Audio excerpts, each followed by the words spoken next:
G'day, legends.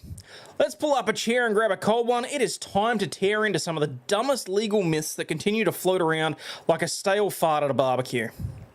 I'm Aussie Overlaw'd, and this is another one of my little snippet yarns. Hopefully you're going to enjoy it.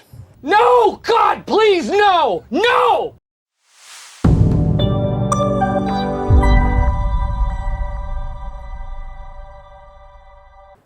So, myth 1. Swearing at a cop's fine. It's just banter.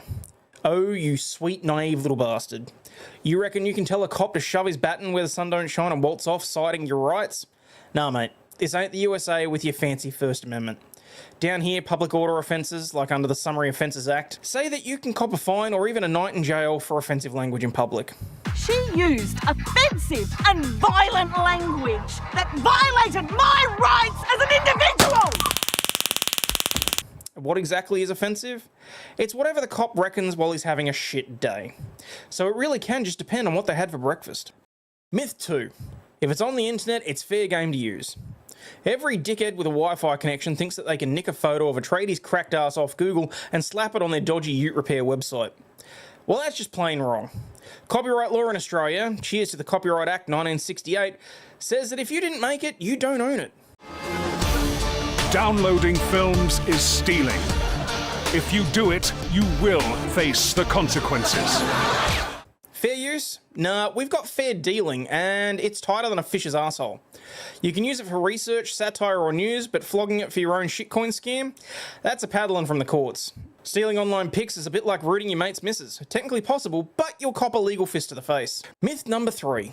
Cops can't search me car without a warrant. Picture this. You're cruising down the highway, couple of cans deep, and the boys in blue pull you over. They can't search me ute without a warrant, you bellow, clutching your beer like it's the Magna Carta. Mate, under the Police Powers and Responsibilities Act, for example, in Queensland, or similar laws across the states, they can search your rig if they've got reasonable suspicion that you're packing a weed, a shiv, or a bootleg Mad Max DVD.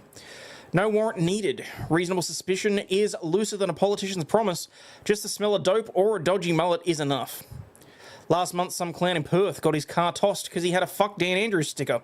Cop reckoned it was suspicious. Myth number 4. You can't be sacked without 3 warnings. Every bloody whinger at the pub reckons that they've got a cast iron job because me boss didn't warn me 3 times. Well, that's just bullshit. You're fired. Get out of here. Unless you're under an award or a specific enterprise agreement with rules under the Fair Work Act 2009, private employers can flick you so fast your head will spin. Unfair dismissal only kicks in if you've been there for 6 months, or 12 if it's a small business. Casual workers, you're gone quicker than a fart in a fan factory. Why'd the barista get sacked? Because his coffee was as weak as his excuses.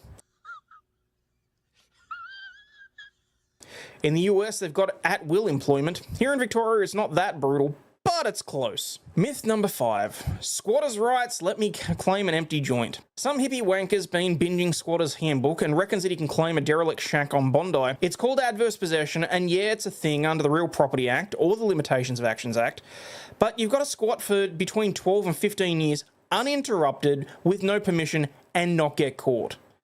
Good luck with that when Karen's next door calling the cops faster than you can say avocado toast.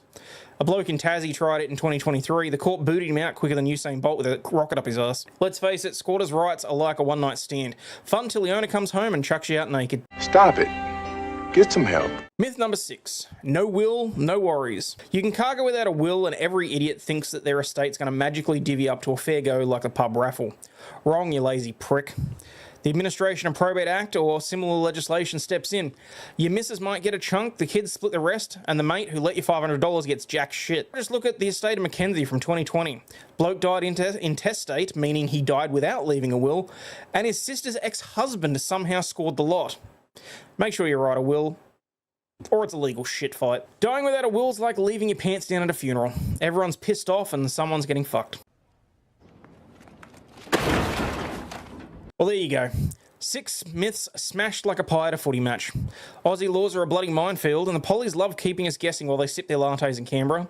Next time some smartass at the bar reckons he's a legal eagle because he's got a no trespassing sign on his shack, chuck these at him and watch him squirm.